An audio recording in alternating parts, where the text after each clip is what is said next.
Welcome back to Myth Detective. Wise, immortal, graceful archers, the children of starlight, the firstborn race, the elves. They are the embodiment of perfection in the world of fantasy. A stark contrast to the greed of dwarves and the mortality of men. For decades, pop culture has presented them as inherently good, noble guardians of the forest and flawless heroes. But what if this perfect image is a carefully constructed mask? What if, beneath the beautiful surface, lies a dark and secret history of terrifying pride, brutal civil war, and a cold, racial disdain for all other beings? Today, we investigate the dark side of the light and uncover the uncomfortable truths hidden within the legend of the elves. Our investigation begins not in modern fantasy, but in the original source, Norse mythology. Here, the elves, or Alfar, were never a single, unified race. From the very beginning, they were divided into two distinct, opposing factions.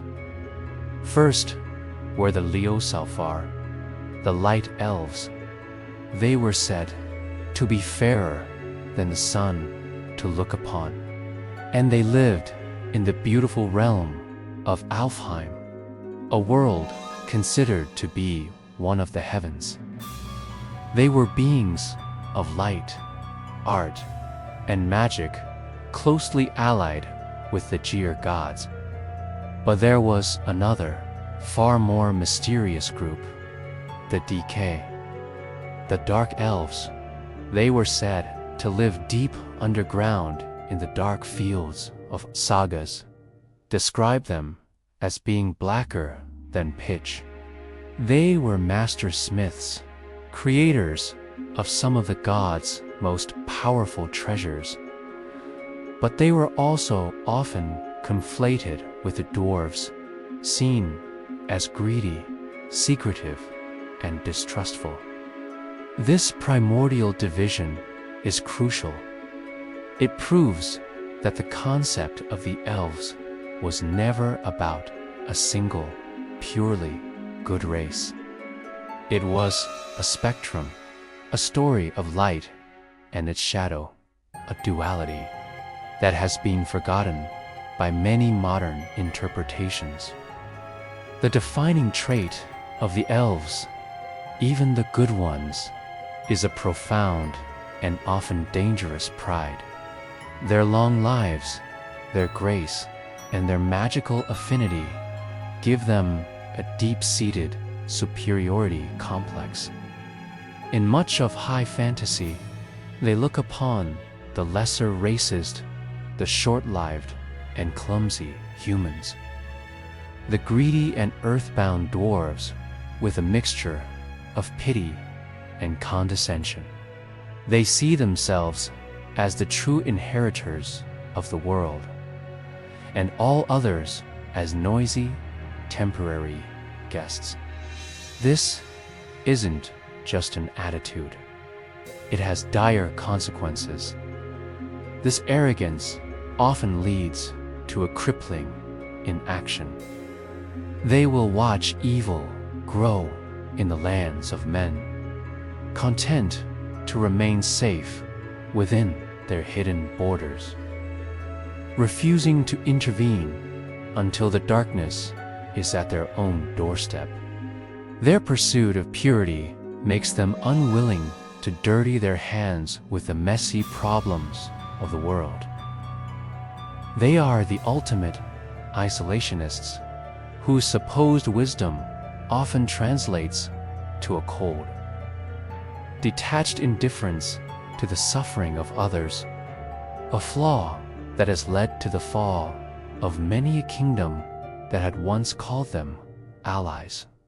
For a more familiar example, we need only look at the Elves of Mirkwood from The Hobbit. They are not evil, but they are a perfect case study in elven isolationism and xenophobia. Ruled by their king, Thranduil, they have sealed the borders of their kingdom.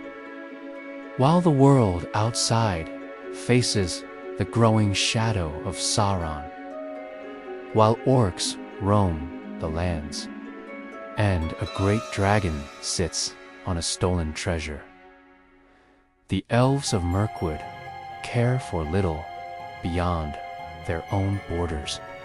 Their primary concern is protecting their own purity and peace.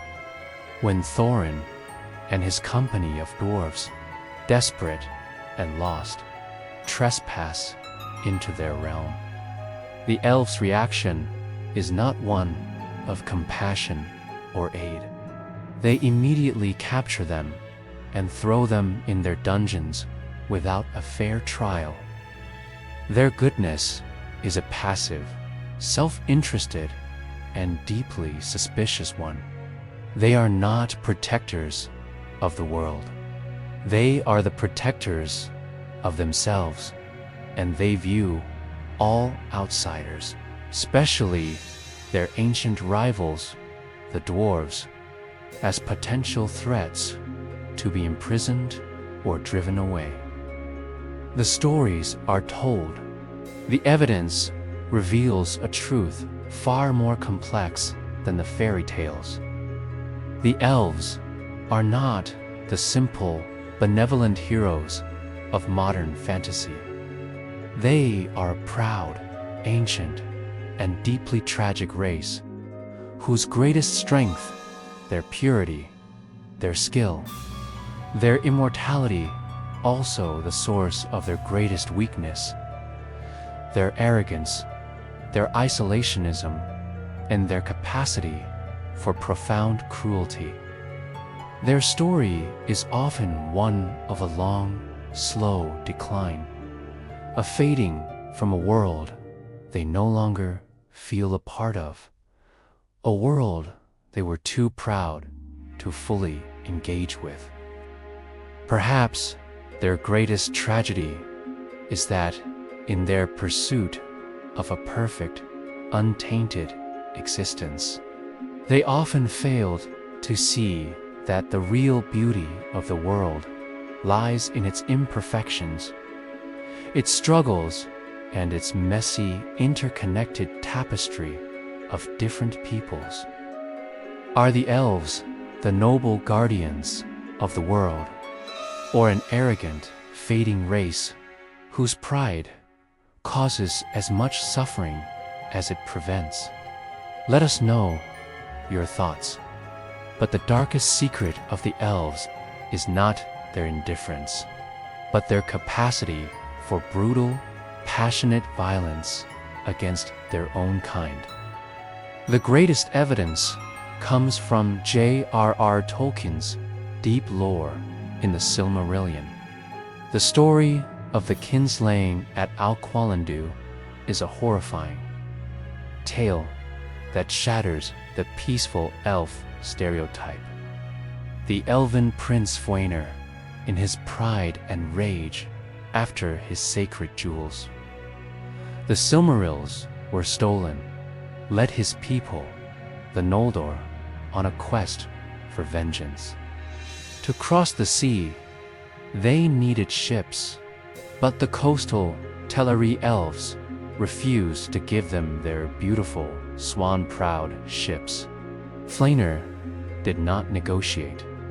He commanded his army to attack. The Noldor drew their swords and slaughtered their own kin on the starlit beaches, staining the waters of the undying lands red with elven blood, all for the sake of ships. This was the first of 3 great kinslayings, a series of brutal civil wars fought between elves.